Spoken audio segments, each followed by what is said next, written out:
nation believed that fair housing would in our time become the unchallenged law of this land. And indeed, this bill has had a long and stormy trip.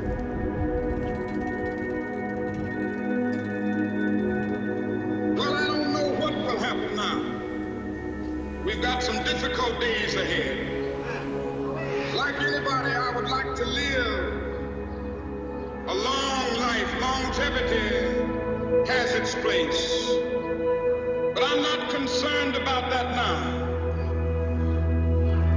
And I've looked over and I've seen the promised land. I may not get there with you, but I want you to know tonight that we as a people will get to the promised land. So I'm happy tonight. I'm not worried about anything. I'm not fearing any man. Ladies and gentlemen, Martin Luther King was shot and was killed tonight in Memphis.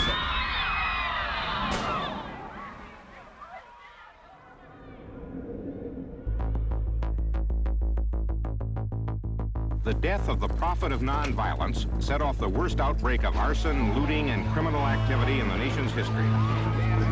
Washington's ghettos burned within a few blocks of the nation's capital. The life of a man who symbolized the freedom and faith of America has been taken. And no words of mine can fill the void of the eloquent voice that has been stilled. But this I do believe deeply. The dream of Dr. Martin Luther King Jr. has not died with him. President Johnson was willing to speak up and say, we have to pass a fair housing bill. Hello, Mr. President? Yes, Dick. We're in trouble. We need some help. Yes? I was afraid of that. Federal troops, for the first time since the Civil War, took up positions to guard government buildings. Nothing's probably touchier than your own neighborhood and your own home or your own apartment. The administration, which supported the bill, said this has no chance. The other stuff is okay, but this will kill any politician that touches it. Well, I just could not live beside them. I don't feel that they should be oppressed. But I moved here because it was a white community. I have 2 daughters and 2 sons. And if there's too many colored people around here, I definitely will get out. I think that, well, the property values will immediately go down if they're allowed to move in here in any number.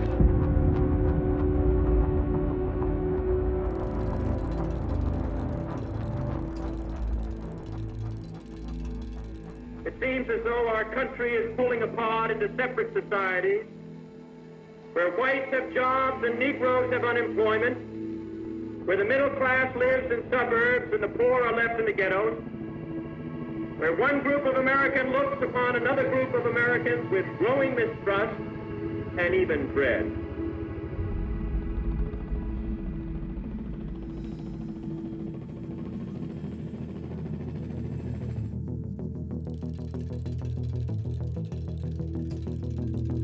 Then the bill went over into the House Rules Committee, and under the chairmanship of the famous Judge Smith, a right-wing segregationist from Virginia, he wouldn't hold hearings on it. He would take the bill home so nobody could act on it, and we were running out of time. Thousands flowed through the rainy streets of Memphis this day, finishing a march that Dr. King planned to lead in support of striking garbage workers. How many men must die before we can really have a free and true and peaceful society?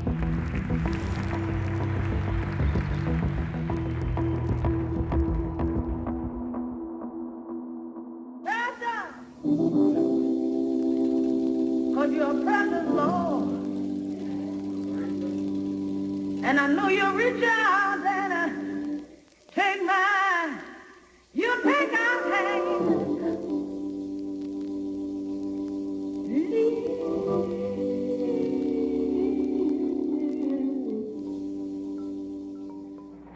death of Martin Luther King is a tragic thing, but no legislation should be passed as a memorial to anyone. In spite of the riots, I am going to support this legislation with all the vigor that I possess. The laws that we pass up here are for all time. The Martin Luther Kings come and go. The public reaction to this horror gave the sensible members of the committee a compelling argument that the House Rules Committee had to report that bill out. And I think that's how we got our bill. They just didn't dare bottle it up any longer. And I have a dream that one day Negroes will be able to buy a house anywhere that their money will carry them. At long last this afternoon, fair housing for all is now a part of the American way of life. Democracy's work is being done, and the bell of freedom rings out a little louder. We have come some of the way, not near all of it.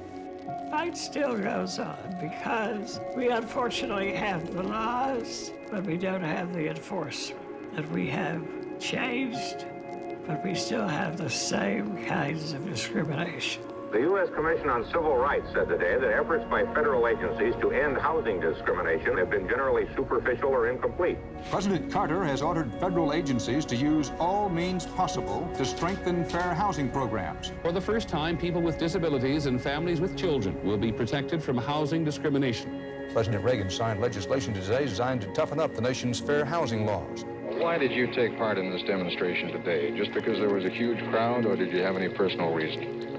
Well, I took part in this march today because of Martin Luther King and what he stood for, because this march is what he died for. You know what he stood for?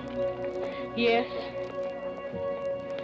He stood for nonviolence and peace for all men of all kinds. And I think if he died for it, I could carry out what he started.